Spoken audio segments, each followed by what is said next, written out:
मुझे नहीं याद कि दिल्ली जाने के बाद मैंने एक बार भी कहा हो कि नहीं मैं बिहार से नहीं हूं, लेकिन वो जागृति के बीच का जो समय था, हम लोग एक अलग दौर में आए। आप जिस दौर में आए थे उस समय तो कल्पना नहीं की जा सकती थी। मैं असल में बिहारी बाबू से बंगाली बाबू के बीच के ट्रांजिशन पर आना चाहती थी, लेकिन उससे पहले आपने कहा कटी फटी शक्ल। जी, ये कटी, क्यों उस वक्त जो रिवाज था तथाकथित बहुत ही सुंदर लोगों के आने का रिवाज था, जिनको बहुत सुंदर माना जाता था। जैसे हमारे एक मित्र हैं, थे सीनियर बहुत, कल्याण जी आनंद जी। कल्याण जी कहा करते थे कि दो तरह के एक्टर्स होते हैं, एक होते हैं इंस्पायरिंग एक्टर्स, दूसरे होते हैं पर्सपायरिंग एक्टर्स।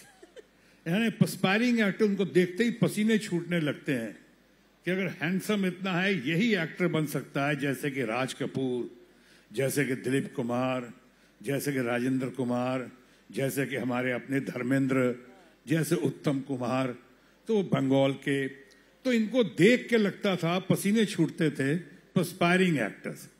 और एक होते इंस्पायरिंग एक्टर्स, जैसे कि शत्रुघ्न सिन्हा, जैसे कि डैनी डेंजोम्पा हमारे दोस्त, जैसे कि मिठुन चक्रवर्ती हमारे बंगाल के हीरो। ये सब इतने अच्छे अच्छे लोग, लेकिन इनको इंस्पायरिंग एक्टर्स कहा जाता था। इसलिए लोग कहते थे कि अगर ये हीरो बन सकता है तो हम तो बन ही सकते हैं, हम इनसे गए गुजरे हैं क्या। इतने हमारी शक्ल देख के लोग इंस्पायर्ड होते थे सर। और देवानंद, राज कपूर, दिलीप कुमार की शक्ल को देख के लोग इंस्पायर करते थे, पसीने आते थे। आप एक इंस्पिरेशन देखिए कि पीढ़ियों से आज भी अगर सलमान खान को दबंग बनना होता है तो वो पुराने वाले दबंग जैसी ही मूछें रखनी पड़ती हैं उनको। इंस्पिरेशन हो तो ऐसा जो यहां तक चले। वाह बाप, मैं आपको क्या कहूं, यहाँ ये भी नहीं कह सकता हूं, खामोश। नहीं, पर ये जो आप कहते हैं ना वीरों का श्रृंगार होता है, अगर चोट का निशान कुछ रहता है तो ये चोट के निशान है। नहीं नहीं नहीं, नहीं। कुछ लोग समझते हैं, शायद किसी किताब में भी गलत लिखा हुआ है कि कोई मारपीट का या चोट का। नहीं नहीं नहीं, ये मुझे याद नहीं है। मेरे पिताजी उस वक्त अमेरिका गए हुए थे पढ़ने के लिए। मैं बहुत छोटा बच्चा था, 2-2.5 साल का होऊंगा, शरारती था। और मेरे मामा जी अमेरिका जा रहे थे पढ़ने के लिए, तो मेरी मामी और मेरी अम्मा, यानी मेरी माँ को अम्मा कहता था, ये लोग उनकी तैयारी में व्यस्त थे। मामा ने अभी शेव किया था, और शेव करने के बाद वो जल्दी जल्दी में चले गए वहीं पर ब्लेड छोड़कर। मैंने उससे पहले अपनी बहन जो दुनिया में नहीं है उसको शेव करने की कोशिश की, उसका गाल कट गया। तो मैंने कहा तुमको शेव करना नहीं आता है, मैं शेव करता हूं। मुझे बताया गया, मैंने शेव किया और ब्लेड यहां अटक गया, और अटक गया, वहां से खून निकला। लेकिन एक गलत फहमी मुझे अभी 10 साल पहले दूर हुई।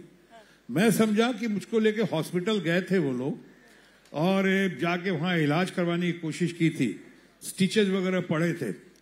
लेकिन पता चला कि ये लोग इतनी जल्दी में थे मामा के जाने का, जो खून निकल रहा था, तो वहीं पे जो भी लोकल मेडिसिन था, या वो राख होता है चूल्हे की अग्नि का राख जो होता है, वो ऐसे लगा के दबा दिया, और उसका इलाज नहीं करवाया था। यहाँ पे मुझे इस तरह से खून तो रुक गया, छोटा बच्चा था, दाग रह गया। ये बात और है कि जब मैं स्टार बन रहा था, तब मैं देव साहब के पास गया, देवानंद साहब के पास, और मैंने कहा सर मुझे ये थोड़ा कॉम्प्लेक्स होता है। मेरी पूंजी जो है मेरा आत्मविश्वास है, सबसे बड़ी मेरी शक्ति अंदरूनी है वो मेरा आत्मविश्वास है। उसके बावजूद सर कभी कभी मुझे कॉम्प्लेक्स होता है थोड़ा, कि यहाँ पे दाग है, निशान है। मैं बहुत फिल्मों में आपने देखा होगा, ये स्टाइल करके चलता था मैं। अच्छा, ये छुपाने के लिए देव साहब ने समझाया, और यही मैं यंगर जनरेशन को भी कहना चाहता कि उन्होंने समझाया कि बिल्कुल, मैंने प्लास्टिक सर्जन से, कॉस्मेटिक सर्जन से बात भी कर ली थी, और मैं जा रहा था पटना में ही ये इसकी सर्जरी करवाने।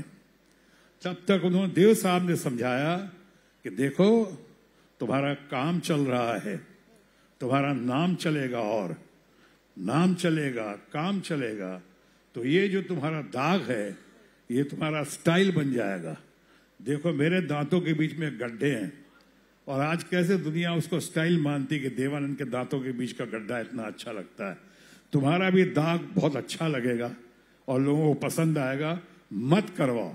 हिम्मत बड़ी, हौसला अफजाई की देवानंद साहब ने नहीं करवाया, और फैक्ट है कि बाद में यही लोगों को बहुत पसंद आने लगा। और मेरी बेटी सोनाक्षी सिन्हा को पूछा गया था कि अपने पापा की सबसे अच्छी चीज तुमको क्या लगती है, तो कहती थी ये जो दाग है वो सबसे अच्छा लगता है।